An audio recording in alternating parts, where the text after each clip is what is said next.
Hi everybody, thank you so much for tuning in and listening to this video. This is Ruth Dreessen, and for those who don't know me, I have spent the better part of my career in the chemicals and energy industry, currently on a couple of corporate boards in that industry. Today I have the unique pleasure to be talking with Elizabeth Gregory. Elizabeth heads the program at University of Houston that focuses on women and gender studies, and the Institute for Research in Women and Gender Studies. And we're talking today in advance of Table Talk.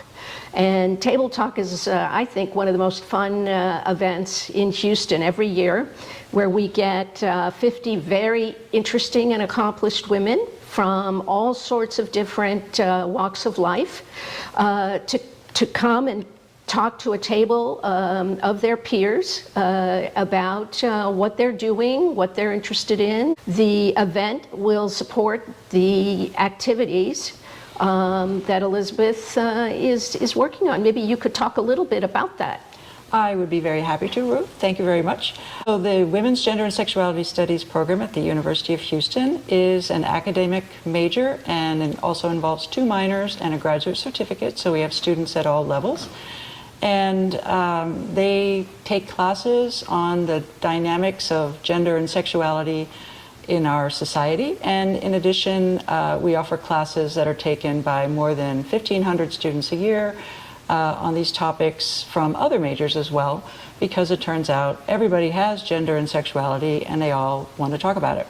And everybody is already talking about it already, so they would like to get a little sense of how will it affect the way they will participate in the workforce and in life more generally going forward. So it's a very informative class. Just the other day we were able to open a section right at the last minute, because registration is winding up now since classes start next week, and that class filled within 24 hours.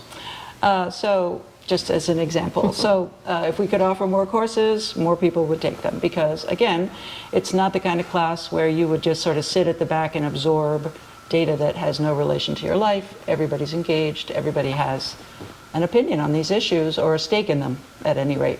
And we also have a lot of connection to the community through the Friends of Women's Studies, and that's also an opportunity for us to connect our students to the community as well. So we have internships, and people, put students into the community working with organizations as well. So the Friends of Women's Studies, of course, is the organization that is putting Table Talk on, and that supports the program. In addition to the academic program, there's a very interesting program that is under the Institute for Research for Women and Gender Studies. And you mentioned the data that is necessary to basically evaluate and think about these issues thoughtfully.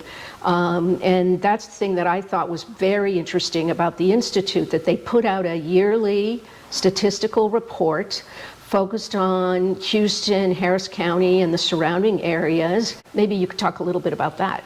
Definitely.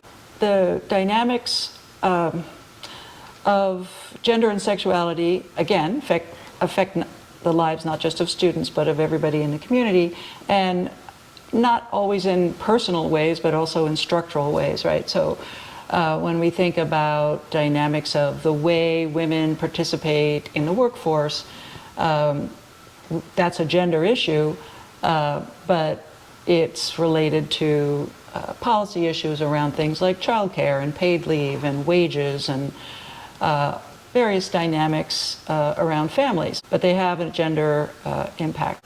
The issues that relate to men or women are never discrete, right? They always they always affect both in one way or the other. But some of the issues that we've been noticing a lot in these reports are around issues of poverty and wages. So there's a big differential between men's and women's wages that we know, it's part of the national conversation, but we can look at more granularly in relation to Harris County and see that the gap is distorted in our economy. So we have much higher wages for men here, particularly white men, and we have much lower wages for women across the board than nationally. And certainly that's also intersected by race ethnicity, so that in particular, Hispanic women are making much lower wages in Houston than they are nationally. So you have a distorted economy on both ends. And if you want to start addressing those issues, it's important to look at the data and consider why this is the case and what would be the ways to intervene so that you could begin to access the insights and perspectives of a wider range of Houstonians in solving the problems that we as a county, city, and nation and state face, which are enormous, as we know, on many fronts. Well, just focusing on Houston for a moment and the surrounding areas, and what perhaps, what factors that are at play here locally that affect things like the gender gap. I noticed in the report there is a reference to the oil and gas effect, which is not surprising if you're talking about Houston. And maybe you could sort of explain how that factors in to some of the analysis. Well, just looking at the wages across gender and race ethnicity, there's this distortion that is noticeable, that white men are making much higher wages here than they do in other cities and across the state and the nation.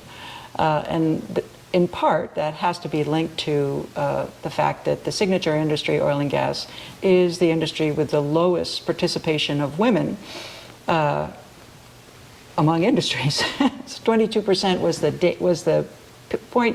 data point that we had most recently. Women are not in the same kind of position to make decisions around policy in Texas in a lot of industries than they have been in other industries, but in other parts of the country. So that's a gap for the oil and gas industry that I think they are beginning to recognize has been a gap, right? So I know that's something that you've been thinking about. Absolutely. I've certainly noticed from my own personal experience, there are a lot more women at the corporate director level than there used to be in the oil and gas industry. Obviously, the data is important because you want policymakers to rely on good information when they are actually trying to craft policies at the governmental or other levels. Can you point to any successes that you think the data has resulted in areas where it's been used in formulating policy? Well, I have to say that it is early days. We just started in 2019. Our first report was issued in 2020, the second in 2021. We skipped 2022, and now we're issuing our third. The kinds of advances that we've seen, for instance, the city and the county have both formed women's commissions, and at least one of those was formed, was spurred by someone seeing that data and thinking, we need a women's commission to deal with this big disparity in wages and other kinds of issues that were documented in that report. And then the other commission was already underway when we were issuing those reports, but they have also been utilizing our data, I'm happy to say. I have heard that our data has been utilized by labor negotiators successfully and won some wage raises where people were noting to national employers that they were paying women less in Houston than they were paying them in other parts of the country, and that was inequitable and they needed to get those raises, and they got them using our data. So we were very proud of that. Fantastic. Well, just to wrap up, and looking forward to our Table Talk event on February 15th at lunchtime. over the years, you've been able to gather very interesting, influential, and successful women to come and talk at their tables at our Table Talk event. And I would hope that the fact that we never seem to run out of those interesting women would indicate that some progress is being made on that front. So that has been exactly my sense, that it's just so amazing to see the unending flow of women doing very interesting things, and as you say, more women in the signature local industry, oil and gas, but in many other industries as well, and moving into all different kinds of positions of influence and participation, women from all different backgrounds. We've honored more than, I would say, around 1,200 women over these years. And it's just been, it's always so exciting to be in a room and hear all these conversations going on and look around and see everyone having these really in-depth, engaged conversations, and you're just like, ah, I want to sit at all these tables. And that's the joy of it, that every year there's that same really great energy. There's a lot of exchange of information, because it's not just, the topic isn't just things that the person is doing right at the moment. Frequently the topic is that person's career. So there's a lot of learning that's going on about, well, how did I do this? And other people at the table also have interesting stories. So it's not a lecture, it's a conversation. So there's a lot of mutual learning and mutual encouragement going on, and a lot of new connections made. correct, sure. I mean, part of the fun is being exposed to these women and being able to meet them and see them again, you know, in other events in Houston. So I'm looking forward to it. And once again, please join us February 15th. And you can find information on the Friends of Women's Studies website. Yeah, just search UH-WGSS or UH Table Talk, and both of those will bring you to pages that will give you information, and you can buy a ticket or you can buy a table and bring 8 friends along with you. So looking forward to the event. Thanks for listening. See you It's a there. lot of fun. See you there.